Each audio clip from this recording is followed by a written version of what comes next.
as I said, this book demonstrates that we are not as different as we like to think that we are. So what I'm going to go over real brief right now is what the attributes are of the good black woman. Since she's not on television, we may not recognize her. Okay. Now, the good black woman has 7 attributes, and then I'm going to explain to you how to utilize those in your day-to-day life. The good black woman has self-discipline, courteousness, cheerfulness, self-respect, intelligence, cleanliness, and love. Now, we've heard that terminology. You know, it's like one of those where they tell you pull yourself up by your own bootstraps. What do that mean? You know, how can I make that functional in my day-to-day life to benefit me as a practice? It sounds like all theory. Where's the practicum? What do I do? The good black woman has self-discipline. That's self-control. Let me make that real for you, sisters. We can start with our mouth. The good black woman can control her mouth. She don't have to say everything that comes up. It's okay if he get the last word sometime. You know. She don't cuss in public.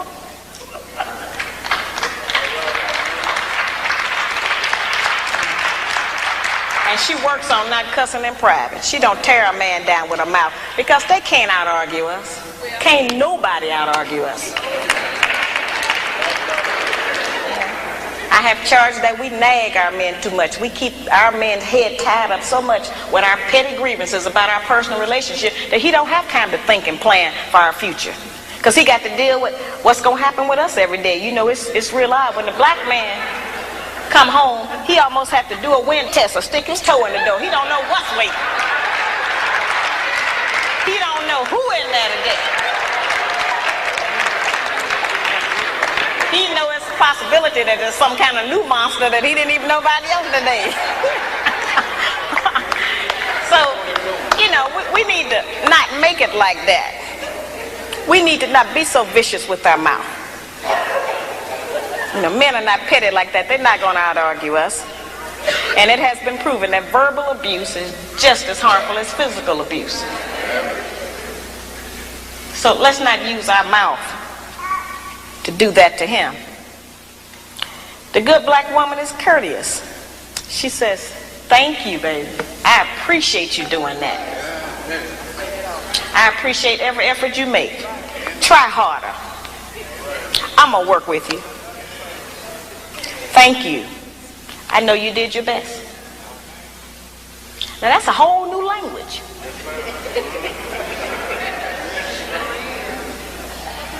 But just to say that during the course of the day, every day, with the man that you're trying to be with or want to be with, will make our life easier. We can't get it if we don't give it. We keep wanting them to give us and do something for us that we refuse to do and give to them. It don't work like that. The good black woman has self-respect. She don't have to go out naked just to get the attention of a man.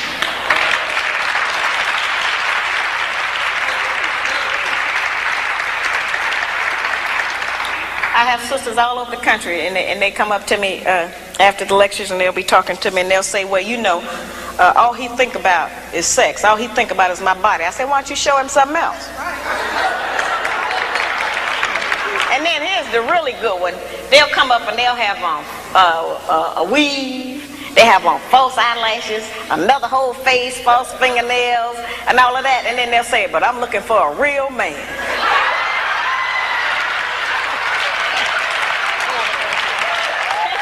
It's real deep. I say, why? What do you want a real man for? The good black woman can pull a dress down without thinking that it devalues her. She doesn't have to use her body because she has so many other good attributes about herself to get the attention of a man. We can take the sisters in a position to take all of the charge and sexual energy out of the black community by just dressing differently. We have the power and control over that. That don't stop you from being beautiful. That don't stop you from getting a man. And it certainly puts things on the right perspective so some other judgments can be made other than physical. It don't take no knowledge, wisdom, and understanding to have a sexual reaction. That's the most base. We spend less time doing that than anything else we do.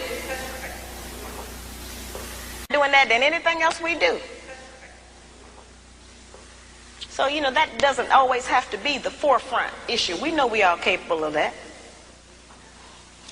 The good black woman has intelligence, meaning that she knows how to behave properly in the streets. She's not in the wrong place. Some of our women don't know what else to do other than go to the bar.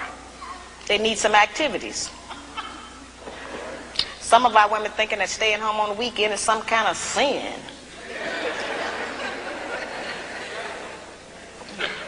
Some of our women think that if they don't have a new outfit to wear every day, that they're going to self-destruct. You know, we have a lot of just that kind of nonsense going. Every time we buy new outfits and clothes or whatever, all we're doing is sending money out of our community. We don't own no clothing stores. If the white man closed the shoe factory, we'd all be here barefooted tonight. We don't own no shoe factories. You know, very base things that we don't own, that we put our money into and demand we have to have them. A lot of times our men look at us and know that he ain't never going to be able to make enough money to give us all of the things we say we want. And don't no man want to be with no woman who he constantly got to deny her the things that she says she wants. That represents failure to him, to have to always, you know, not be able to provide us with what we ask for. One of the ways we can do that is to start being satisfied with less. You know, the good black woman is clean. Now that's a hard one. The good black woman try to keep the house clean. Good black woman is clean by her own body. You know, a lot of those things we kind of take for granted, but all of our people don't know about that. There are people who are angry with me because I even describe the fact that some of us as sisters don't have the proper personal hygiene, as if that don't exist. We have too much falsehood and pretense going about our condition. Everybody that's dressed up ain't clean. You know, that's just the truth. We have to look at our condition in the light of truth. Stop reacting emotionally and pretending that just because we don't want to deal. One of the most difficult things that I deal with out here is trying to teach our people the difference between an actual fact and an opinion. Our people think that they can accept or reject truth based on how they feel about it. Your feelings don't change the truth. The truth is just going to be there. You can feel any kind of way you want to feel about it. Those kind of emotions have kept us from growing. Because anything we don't like, we just reject that and say, well, I don't believe that. That don't mean that it's not the truth. It just makes you a disbeliever. The good black woman practices non-possessive loving. Now, y'all know that's a hard one. Now, envy is wanting what someone else has. And jealousy, of course, is just selfishness. Non-possessive loving is not an easy one for us to practice. And, of course, I have a lot of sisters and some brothers who are in disagreement with me saying that. But the actual fact is that our men are outnumbered about 5 to 1. And nature is going to require that the men take responsibility for more than one woman and her children. Most of our men have children by more than one woman anyway. So I don't know why that was such a surprise, allegedly, when I said that. The black man has not been waiting on me to tell him he could have more than one woman. You know, I'm in agreement with the rest of y'all. I don't think he should do that, but I feel like you did. There are some things perhaps about the nature of our man that we have been given some definitions about that are not true. There are some things he can do that we call him a dog. We do not have the same capabilities as a man. I am not talking about fornication and adultery. That's something else. I'm talking about actual responsibility of fatherhood and husbandhood of another family. That's quite different from fornication and adultery.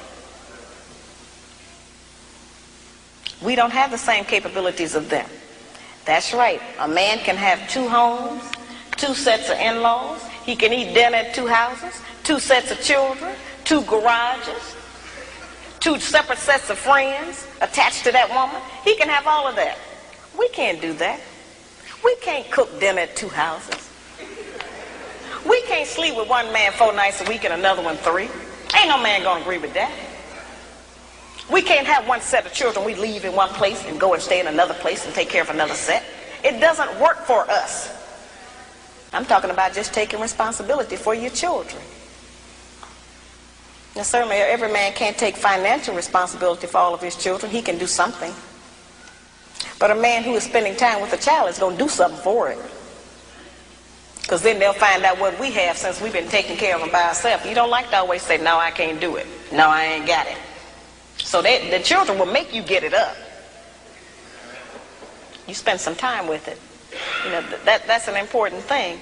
The effectiveness of the principles that I just described, their usefulness has not diminished just because modern opinion has changed about them. There is not a black man in this room who does not still enjoy it if his woman bake him a cake.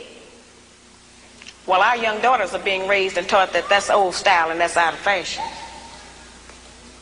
We are not making those rules. Somebody else is, and they're imposing them on us and making us think that we have to qualify under them.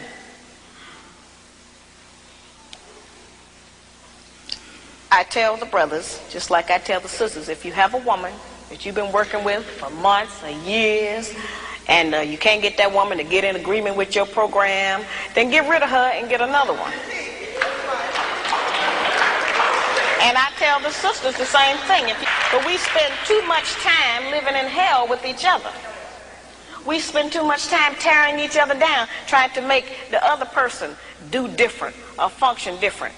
If you want somebody to change, first change yourself. We set the example. We are the teacher. We are the mother.